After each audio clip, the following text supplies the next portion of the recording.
कभी फिलिस्तीन के लिए मजबूती से खड़ा था भारत, गाजा पर यूएन में वोटिंग से दूर रहने पर कांग्रेस ने केंद्र को घेरा। इजराइल और ईरान के बीच जंग पर असदुद्दीन ओवैसी की सरकार से बड़ी मांग, बोले वहां हमारे लोग। संयुक्त राष्ट्र में गाजा युद्ध विराम प्रस्ताव पर मतदान से भारत के दूर रहने पर कांग्रेस ने सवाल उठाए हैं। पार्टी ने कहा कि 12 जून को संयुक्त राष्ट्र में भारत का मतदान से दूरी बनाना एक चौंकाने वाली नैतिक कायरता है। कांग्रेस प्रवक्ता पवन खेड़ा ने सोशल मीडिया प्लेटफॉर्म एक्स पर एक पोस्ट में लिखा, कभी भारत ने फिलिस्तीन के लिए मजबूती से खड़े होकर इतिहास रचा था। भारत 1974 में फिलिस्तीन मुक्ति संगठन को मान्यता देने वाला पहला गैर अरब देश बना। 1983 में नई दिल्ली में गुट निरपेक्ष आंदोलन शिखर सम्मेलन में यासिर अराफात को आमंत्रित किया और 1988 में औपचारिक रूप से फिलिस्तीन को मान्यता दी। न्याय के लिए रणनीतिक तौर पर नहीं बल्कि सैद्धांतिक तौर पर खड़ा होना चुना, लेकिन आज वो गौरवशाली विरासत मलबे में तब्दील हो चुकी है। पवन खेड़ा ने लिखा, दिसंबर 2024 में गाजा में स्थायी युद्ध विराम के पक्ष में भारत के मतदान से भी ज्यादा कायरतापूर्ण पलटी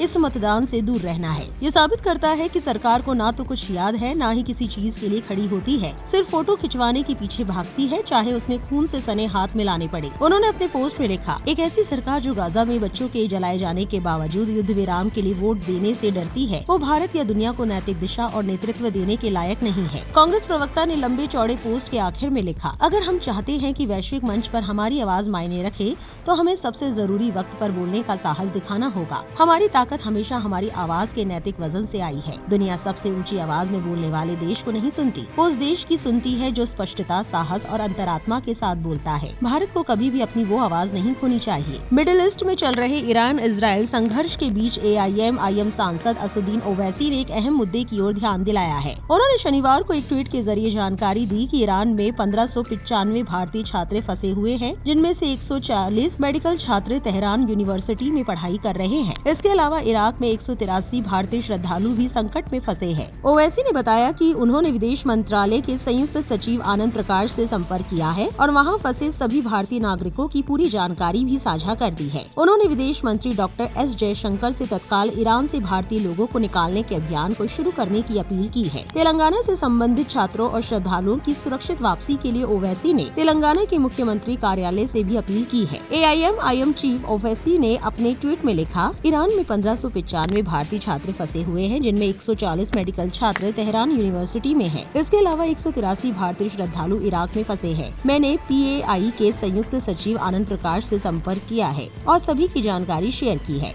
अब जल्द से जल्द निकासी जरूरी है।